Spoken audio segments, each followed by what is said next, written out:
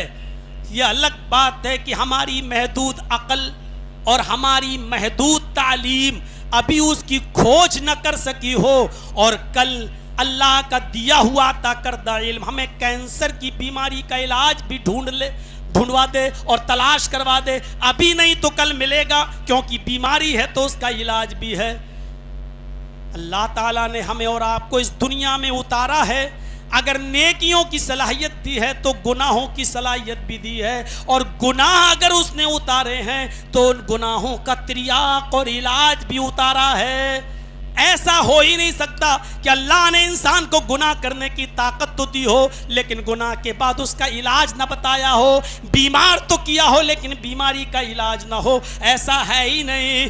اور اس کا علاج کیا ہے؟ اللہ تبارک و تعالیٰ فرماتا ہے یا ایھا الذین آمنوا توبوا الی اللہ توبۃ نصوحا عسى ربکم ان یکفر عنکم سیئاتکم ویدخلکم جنات تجری من تحتها الانہار۔ اے میرے بندو، اے ایمانو والو، اے مسلمانو، توبو الی اللہ توبۃ نصوحا، اللہ سے خالص اور سچی توبہ کرو۔ توبہ تو گناہوں سے ہی کی جاتی ہے نا، جب گناہ نہیں تو توبہ کیسی؟ توبہ کرو، گناہ اتارا ہے تو اس کا علاج بھی بتایا ہے، لیکن توبہ کے ساتھ ساتھ توبۃ نصوحا کہا ہے، توبۃ نصوحا بھی کہا ہے۔ توبہ کرو خالص و سچی۔ توبۃ نصوحا جانتے ہو کیا ہے؟ سن تو لیتے ہو، توبۃ نصوحا سچی توبہ کرو۔ ہے کیا توبہ؟ کوئی گناہ ہم سے ہوا، توبۃ نصوحا کی تشریح میں ہم بتانا چاہ رہے ہیں آپ کو، کوئی گناہ ہم سے ہو گیا، اس کا احساس ہو رہا ہے ہم سے، اب کیا کرو؟ سب سے پہلے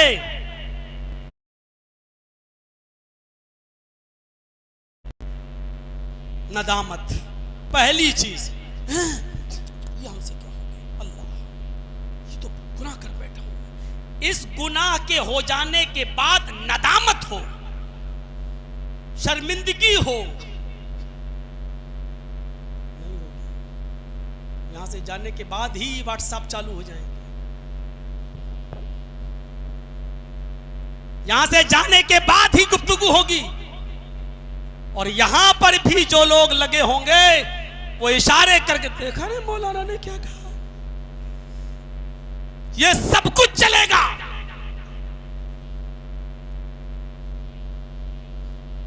چلو تو اللہ سے توبہ توبہ، اور پھر ندامت ہونی چاہیے۔ گناہ ہو گیا، ندامت پہلی چیز۔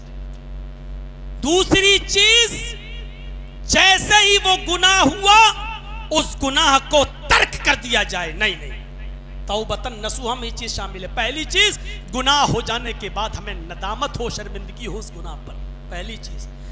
دوسری چیز، فوراً ترک کر دیا جائے، اب نہیں کروں، نہیں یہ گناہ فوراً چھوڑ دو، نہیں، جیسی یاد آئی یہ گناہ ہے چھوڑ دو۔ جرجی صاحب بھی شراب پی رہے ہیں، پی نہیں رہے ہیں، مثال دے رہے ہیں، شراب ہے، تو حرام ہے، غلط ہے، چھوڑ دے. ارے یہ کیا ہوا، ایک دو گھوٹ پی گیا، یہ ندامت ہو گئی.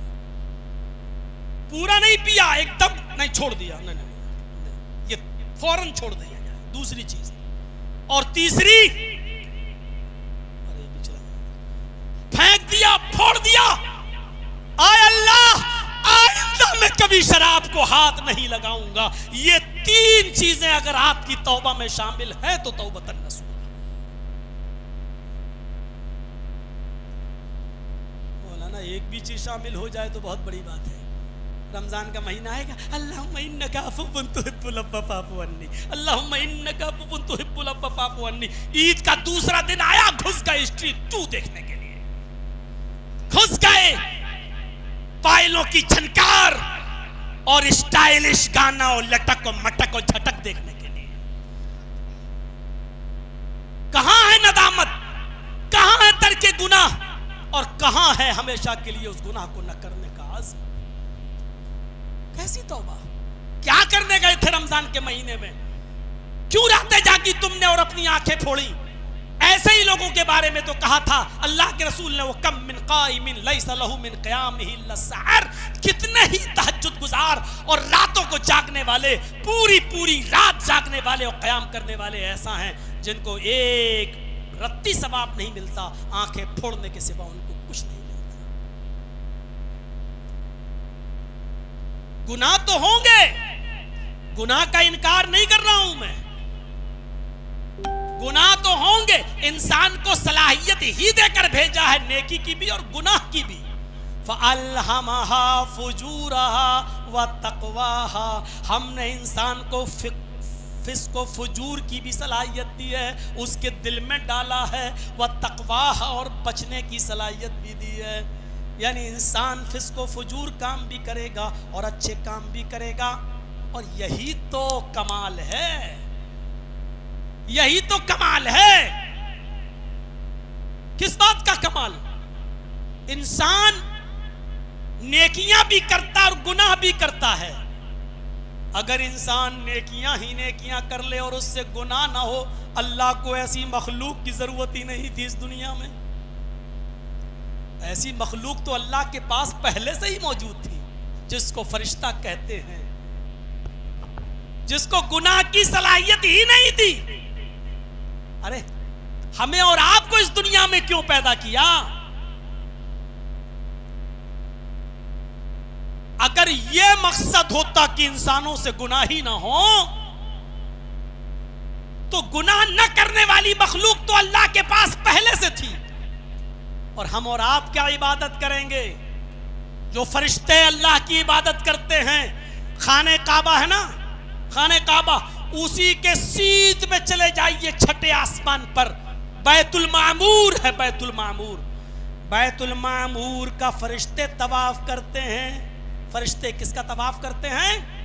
بیت المعمور کا طواف کرتے ہیں فرشتے. کتنے فرشتے طواف کرتے ہیں؟ کوئی گنتی نہیں. چکر لگاتے ہیں 7 چکر. جب بیت المعمور کے ہو جاتے ہیں، ایک طواف جب ہو جاتا ہے، 7 چکر کا ایک طواف جب بیت المعمور کا ہو جاتا ہے، فرشتے کر لیتے ہیں.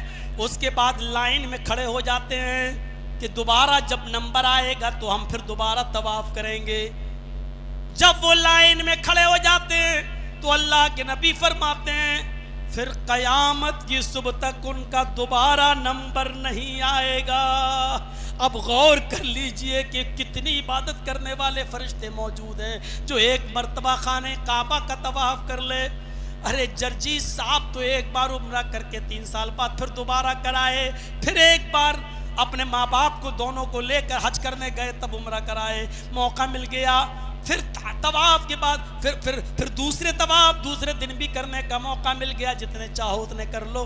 لیکن فرشتے جو ایک مرتبہ بیت المعمور کا طواف کر لیتے ہیں پھر لائن میں کھڑے ہو جاتے ہیں. امام کائنات نے فرمایا قیامت کی صبح تک ان کا دوبارہ نمبر نہیں آئے گا. اتنے فرشتے لائن میں لگے ہوئے ہیں. تو جن فرشتوں سے گناہ نہ ہو ایسی مخلوق تو اللہ کے پاس پہلے سے موجود تھی.